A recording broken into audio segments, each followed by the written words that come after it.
Bien, nous avons deux opérations portes ouvertes. La première donc samedi prochain, le week-end prochain. Et la deuxième étape aura lieu donc le 23 mars, pour certains le vendredi soir et pour d'autres le samedi toute la journée. Tous les établissements, sans exception, seront ouverts sur ces 2 jours? Alors, pour cette première vague d'ouverture, c'est-à-dire le samedi prochain, donc Le 26 le 26, janvier. là nous n'aurons pas tous les établissements, plutôt des collèges et des lycées, surtout ceux qui ont de l'enseignement supérieur d'ailleurs, puisque l'application post-bac, qui s'appelle maintenant Parcoursup, se met en place à partir du 20 janvier et dure pendant 2 mois. Donc pour toutes les inscriptions post-bac, c'est déjà le moment de se renseigner, plus que le moment déjà, puisque les futurs étudiants ont 2 mois en fait pour proposer sur la plateforme Parcoursup donc leur desiderata pour l'année prochaine. Nous avons aussi donc beaucoup de collèges et de lycées qui vont commencer déjà à faire leurs premières portes ouvertes pour accueillir soit des élèves de 3e, soit des élèves à l'entrée de 6e. Alors, exemple d'établissement ouvert ce samedi. Alors, nous avons hors de Tours, si on veut, les établissements de Bourgueil, Chinon. Alors, c'est pas très loin de Tours, mais il y a aussi Chambray, Sainte-Marguerite, le lycée, surtout pour l'enseignement supérieur. Les établissements de Loches, Saint-Denis et le lycée horticole de Sainte-Jeanne d'Arc. Voilà. Richelieu aussi hors de Tours. À Tours, nous avons Marmoutier, Notre-Dame-la-Riche, Saint-Grégoire, Sainte-Jeanne d'Arc, Sainte-Ursule. Et une école, l'école de Bléré, qui fera sa porte ouverte aussi demain. Demain, plus exactement, samedi. Voilà. Si vous n'avez pas eu le temps de tout noter, rassurez-vous, on vous donnera le nom du site où vous retrouverez la liste des établissements, la liste et les horaires en détail. Ces portes ouvertes, elles s'adressent bien sûr aux parents, mais aussi aux enfants. Alors, ça s'adresse aux parents, aux enfants.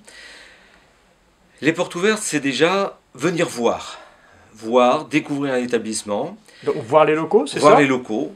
Pour les enfants, c'est intéressant. Est-ce que je vais me plaire dans cet établissement? C'est quelque chose qui a déjà peut-être été pensé dans les familles. Je vais aller à tel endroit, peut-être depuis plusieurs années. Mais c'est toujours important de venir voir où on va continuer sa scolarité. C'est sans doute plus vrai d'ailleurs pour les plus jeunes, au niveau de la classe de 6e, découvrir les locaux, découvrir le nouvel environnement.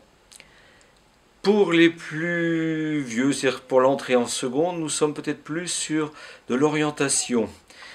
Je veux aller dans tel établissement. Alors, c'est toujours important de voir les locaux, hein, ça c'est toujours important. Par contre, il y a aussi les informations. Qu'est-ce que je vais y faire? Il y a une réforme des lycées qui n'est pas toujours très simple à comprendre.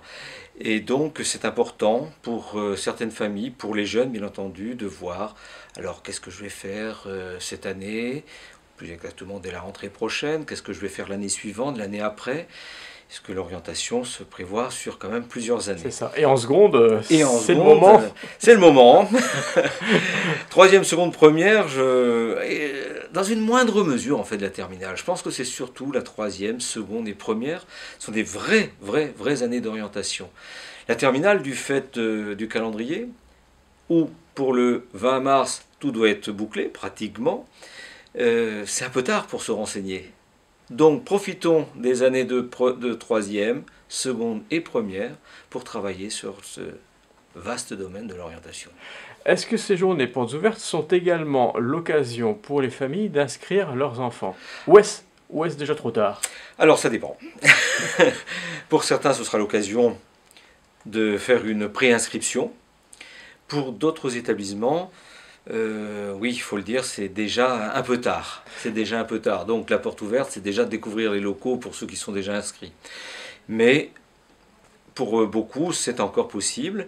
Pour d'autres, c'est peut-être l'occasion aussi de prendre le temps de réfléchir à ce qu'on veut faire. Je pense en particulier pour tous ceux qui réfléchissent à une orientation en seconde professionnelle, par exemple.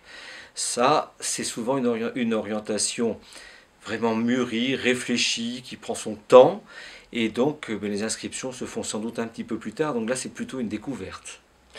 Ces portes ouvertes, c'est aussi l'occasion de rencontrer les professeurs, que ce soit en primaire, collège ou lycée, de discuter avec eux. Oui.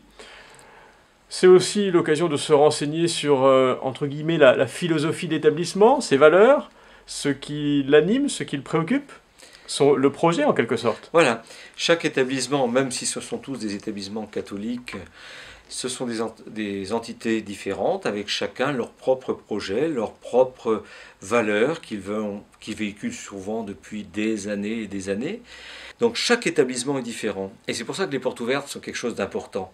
Parce que ça permet de voir aussi, de sentir de l'intérieur qu'est-ce qui s'y vit. Il n'y a pas que des murs, il n'y a pas que des cours, il y a aussi une vie scolaire, une vie éducative, une vie de tous les jours. Nos jeunes, ils vont passer du temps pendant leur scolarité dans l'établissement. Souvent, on commence à 8 h du matin, on termine à 16 h 30, voire plus tard. Eh bien, ça fait une bonne partie de la journée. On est à l'école, c'est important. C'est quand même très très important de voir ce qu'on y vit et comment on y vit. Actuellement, et c'est le cas depuis plusieurs années, 15 000 élèves environ sont scolarisés ici en Indre-et-Loire dans le privé, approximativement. Est-ce que vous pourriez en accueillir plus? Alors, 15 000, c'est à peu près ce que nous avons depuis un certain nombre d'années maintenant. La difficulté, c'est que nous avons des établissements qui sont bien remplis, surtout au centre-ville de Tours, d'autres qui sont un petit peu moins remplis. Donc, certains établissements ne pourront pas remplir plus aujourd'hui que ce qu'ils peuvent faire.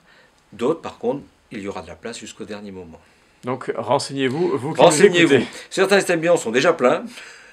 Et d'autres ne seront pas pleins avant encore quelques semaines, voire quelques mois.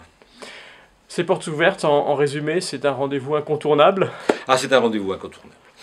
Tous les ans, depuis des années, c'est vraiment quelque chose d'important. C'est important de pouvoir accueillir des gens qui connaissent peut-être l'enseignement catholique, mais d'autres qui ne connaissent pas du tout.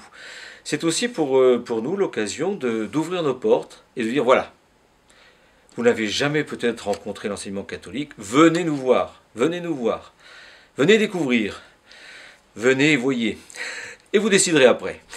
Mais c'est ça qui est important, c'est l'occasion aussi de montrer ce que l'on vit dans nos établissements à tous ceux qui ne connaissent pas l'enseignement catholique. Et donc c'est incontournable aujourd'hui de pouvoir prendre 1, 2, 3 journées, si on compte les soirées, pour permettre à tous les gens de découvrir l'enseignement catholique.